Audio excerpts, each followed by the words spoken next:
अस्सलाम वालेकुम। कैसे हैं आप? उम्मीद करती हूँ कि आप ठीक होंगे। अल्हम्दुलिल्लाह मैं भी ठीक हूँ। तो वीवर आज बहुत ही मज़ेदार भिंडी की सब्ज़ी लेकर आई हूँ। इसे इस तरीके से बनाएंगे कि अगर घर में आपके अगर कोई भिंडी नहीं खाता, बच्चे या कोई और, तो इस तरीके से आप बना के देंगे तो बच्चे बड़े शौक़ से खाएंगे और चट करके खा जाएंगे। तो इससे पहले मैंने एक पाव भिंडियाँ ले लिया, इसको मैंने धो के अच्छी तरह से खुश्क कर लिया। इसको हम काट लेंगे, पहले नीचे से और ऊपर से काटेंगे, फिर इसके दरमियान से ना 2 पीस काट लेंगे और अंदर से इसके जितने भी बीज है ना हम रिमूव कर देंगे छुरी के साथ। इस तरह ये देखें, अंदर से बीज हमने जो है ना रिमूव कर देने हैं। बहुत ही ये मज़ेदार भिंडी की सब्ज़ी तैयार होगी, आप देखिएगा इंशाल्लाह आपको बहुत पसंद आएगी। देखिए दूसरे पार्ट से भी मैं बीज निकाल लेती हूँ, फिर बाद में मैं इसके 4 पीस कर लूँगी। ये देखिए जिसके मैंने बीज निकाले थे मैं आपको दिखा रही हूँ। ये देखिए अब मैं इसको ना दरमियान से कट लगा के ना इसके 2 पीस इस तरह कर लूँगी। ऐसे ही मैं अपना दूसरी भिंडियाँ भी तैयार अपनी कर लेती हूँ।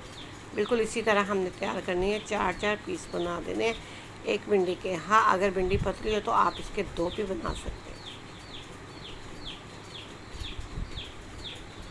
ये देखिए एक और मैं आपको कट करके दिखा रही हूँ, बिल्कुल इसी तरह ही जैसे हमने पहले किया ना। बीज अंदर से निकाल देने हैं और इसके 4 पीस कर देने हैं।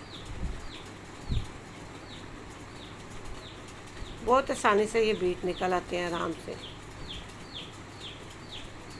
कोई ज़्यादा मेहनत नहीं। और इस तरीके से बनाएंगे तो देखिएगा किस तरह सब कितने शौक़ से खाएंगे। यहाँ पे देखिए मैंने सारी भिंडियों को काट दिया और इसके अंदर से जितने भी बीज है ना मैंने निकाल दिया। और ये देखिए बारीक बारीक इसको मैंने काट के रख दिया। अब मैं इसके अंदर डालूँगी प्याज, क्योंकि भिंडी है, भिंडी के अंदर प्याज तो पड़ेगा ही। एक बड़े साइज़ की प्याज मैंने काट लिया, इसे बारीक बारीक काट के वो इसके अंदर मैंने डाल दिया। और यहाँ पर अब मैं इसके अंदर डालूँगी हरी मिर्चें कटी हुई, 3 से 4 हरी मिर्चें हैं वो बारीक बारीक काट के मैंने इसके अंदर डाल दी है। इसके साथ अब जाएगा इसके अंदर बेसन, 3 से 4 चम्मच इसके अंदर हम बेसन के डालेंगे। बहुत ही मज़ेदार बेसन डालने से भिंडी हमारी तैयार होगी। साथ इसके अंदर जाएगा कॉर्नफ्लावर, 3 चम्मच ही इसके अंदर कॉर्नफ्लावर के जाएंगे। कॉर्नफ्लावर से ये जो भिंडी है ना बिल्कुल क्रिस्पी सी बनेगी, बहुत ही मज़े की बनेगी और साथ इसकी ब्लेंडिंग भी अच्छी तरह से हो जाएगी। अब इसके अंदर कुछ मसाले भी हम डाल लेंगे। आधा टीस्पून के करीब हमने डाला है इसके अंदर लाल मिर्च पिसी हुई, और साथ आधा टीस्पून हम डालेंगे कुटी हुई लाल मिर्च का।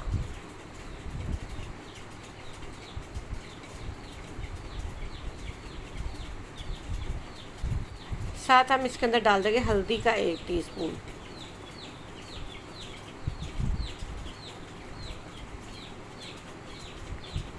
आधा चम्मच नमक का। नमक आप अपने जायके के हिसाब से भी डालेंगे, लेकिन मैं जितना बना रही हूँ उसके अंदर आधा चम्मच ही काफ़ी है। और साथ इसके अंदर जाएगा 1 चम्मच पिसा हुआ गरम मसाला, टीस्पून के करीब है। बड़ा चम्मच नहीं, छोटा टीस्पून जो होता है ना 1 चम्मच ही इसके अंदर जाएगा पिसा हुआ धनिया।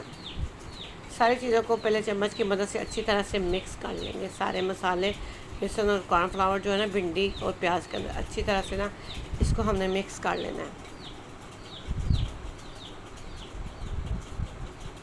यहाँ पर अब हम हल्का हल्का पानी लगा के इसके ऊपर ना डालेंगे, हाथों की मदद से पानी डालना है, छट्टा लगा के, एकदम से नहीं डाल देना। बिल्कुल छट्टा लगाएंगे हम, 3 से 4 दफ़ा इसके ऊपर पानी का छट्टा लगाएंगे और साथ साथ इसको अच्छी तरह से ना मिक्स करते जाएंगे, ताकि सारे मसाले जो है ना भिंडी के ऊपर अच्छी तरह से ना लग जाए। हल्का हल्का पानी करके हम इसके अंदर लगाते जाएंगे, ताकि ये जो मसाले और बेसन है ना भिंडी और प्याज के ऊपर अच्छी तरह से लग जाए। 3 से 4 दफ़ा बस इसके ऊपर पानी लगेगा। छट्टा लगा के आपने ये ध्यान रखना है कि बिल्कुल छट्टे की सूरत में लगाना है, एकदम से आपने नहीं डाल देना।